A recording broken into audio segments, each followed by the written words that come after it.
Hello and welcome. This is Rooflemonger. And my friends, we're going to do things a little differently today. So we've had the Saving the Character series, talking about characters that are a little bit unfortunate in Dragon Ball FighterZ and the changes they can use to help them to get them to at least mid-tier. And today we're going to be talking about the exact opposite. We're going to be talking about nerfing a character. And hey, yeah, we're talking about Kid Goku, aka GT Goku. So we're going to be talking about what nerfs are fair for the character. And I stress fair, because I want this character straight up deleted from the game. I hate this character in every way, shape, possible form, right? I don't like this character. But I'm not going to say just, delete all of his moves, make everything completely worthless, all that kind of stuff. I want a fair and even-handed nerfing to this character that will still leave him strong, as much as I hate him, but not make him the complete terror he is today. So hey, let's talk about it. So when it comes to nerfing GT Goku and making nerfs that are fair, what should we talk about? Oh my god, power pole, look at the range on that, that's so stupid, right? That's crazy. Well, yeah, sure, but it's the power pole. It's literally a defining trait of the character. It's meant to have long range, right? So should we nerf that? I don't know. Oh my god, EX Dragon Flash Fist, you just cover the whole length of the screen in a second, and he hits you, right? Well, I don't know, it's one of the only worthwhile EX moves in the game. How many EX moves do we actually use across the board, across characters? Not many. And GT Goku should be penalized for having one of the only worthwhile friggin' EX moves in the game? I don't know, man. The second you nerf any of it, it becomes worthless, and then we just have another EX move that nobody uses. So I don't know if we should touch that. But you know what? There is one thing I know we should touch, and I think we all know what we're talking about here. Because, let's talk about his level 3, because that is definitely something we can take the knife to.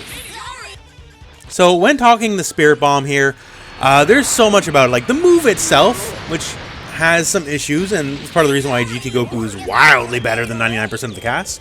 And also, it causes a lot of secondary issues. And actually, let's talk about the secondary issue first before we get to the main problem.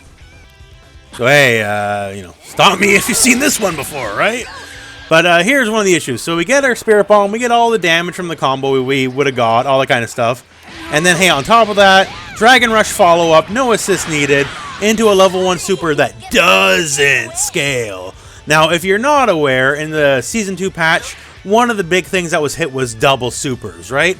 So if you do multiple supers in the same combo, your secondary, and if you can do more, whatever, but every super past the first is going to do ridiculously scaled damage, right? And there are a couple people that can get away with it. Hey, Blue Vegeta, who's not that great, he can do it, right? Broly, another famous example, and hey, GT Goku is one, right? But yeah, the fact that you can get your level 3, you can get a Dragon Rush, you can follow up your Dragon Rush with a special, and then go into your level 1 super. So you can burn 4 bars, get a DR, and get a special, all this kind of stuff, all by yourself, no assist needed, no nothing, and it's just a bit ridiculous. So while it's not the fault of the Spirit Bomb itself, it's more directly the fault of the level 1 super. So I would say this, I think this is eminently fair. The level 1 super is subject to the same double super scaling 99% of the supers in the game are, right? This is definitely something he doesn't need, for sure, because, heck, he can do a Spirit Bomb, DR, and then Snap if he wanted to, right? He's already got enough upside in this potential situation. He definitely doesn't need that level 1 super to be unscaled when everyone else in the game, God, Beerus used to be one of the coolest characters to do multiple supers, right? He lost that ability, so why on earth should GT Goku have it? And I say, hey, get rid of it. Now, let's talk one of the main matters here, and I think we all know it. So, I get my level 3, right? I already got my damage. Now, what else do I get? Well, I also get left-right mix-ups, high-low, left-right, all that kind of stuff, right?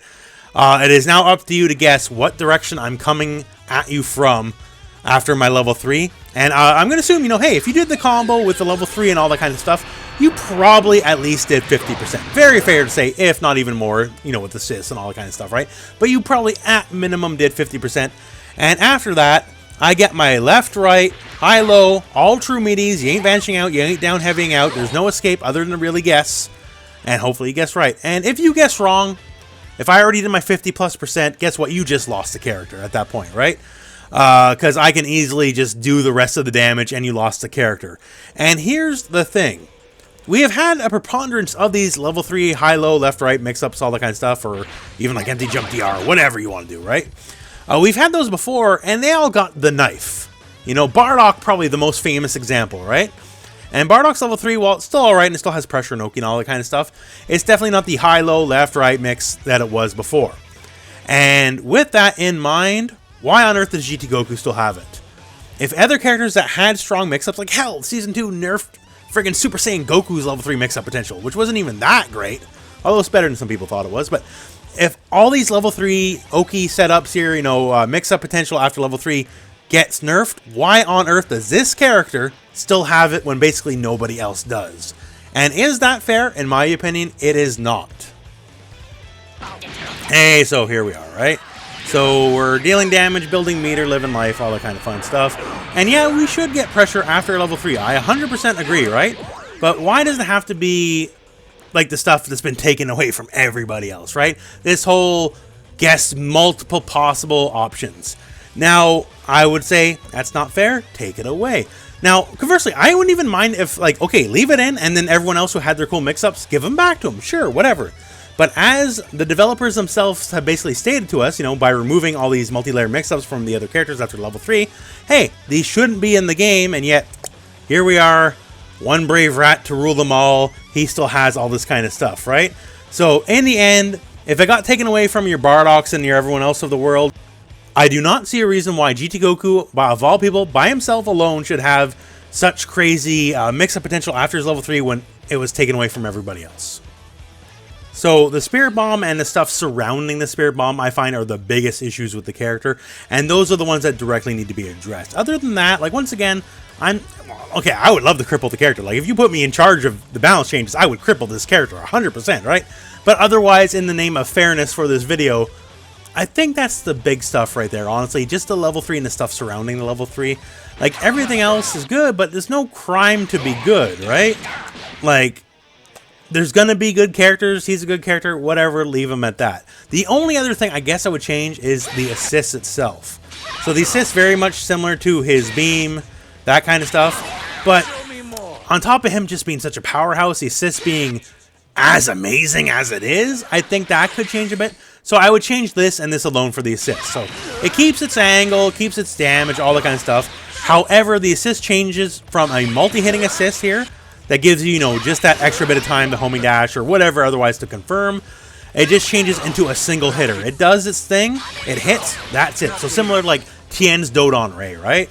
So it would hurt some of its combo potential and some of its neutral conversion potential while still owning a massively ridiculous part of the screen at a great angle that makes this assist as ridiculous as it is, right? So the assist is still good, yes, but it is not as devastating as it is, right?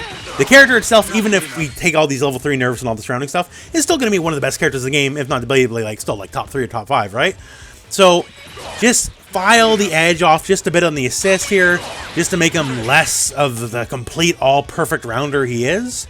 So that, in also with these level 3 changes, these are the changes I make. So once again, one more time, just to reiterate, the assist as it stands, single hit, thus ruining potentially some combo potential, although, well, obviously not ruining it, and ruining, on purpose, some of the conversion potential in neutral, because you won't have enough time to visually assess the hit off a single hit, which is one of the problems with Dodon Ray for Tien, right? That's why it's not a very dominant assist, so it'll keep all its usual utility, sure, and all that kind of stuff, but it being a single hit, then it's just not as dominant as it currently stands. So yeah, that's some of my ideas. I know it's not a sweeping list of changes, but even though I personally want him crippled for the purpose of being fair in a video, I don't want him crippled for this video, and I think these are the fairest changes you can make, right? In every other aspect, he's still a friggin' terror, he's still amazing, he still has so many good things, right? And if you were to make these changes, he'd still be one of the best characters in the game, just with some of that hard edge of him just being way better than everyone else, filed off just a bit. So those are my ideas. Let me know what your ideas are. How do we tame this wild rat beast that has so shaped our game since the day he came out, right? The best example why one patch a year is a mistake and should never be repeated again. good old GT Goku. What are your opinions on the matter? Let me hear them.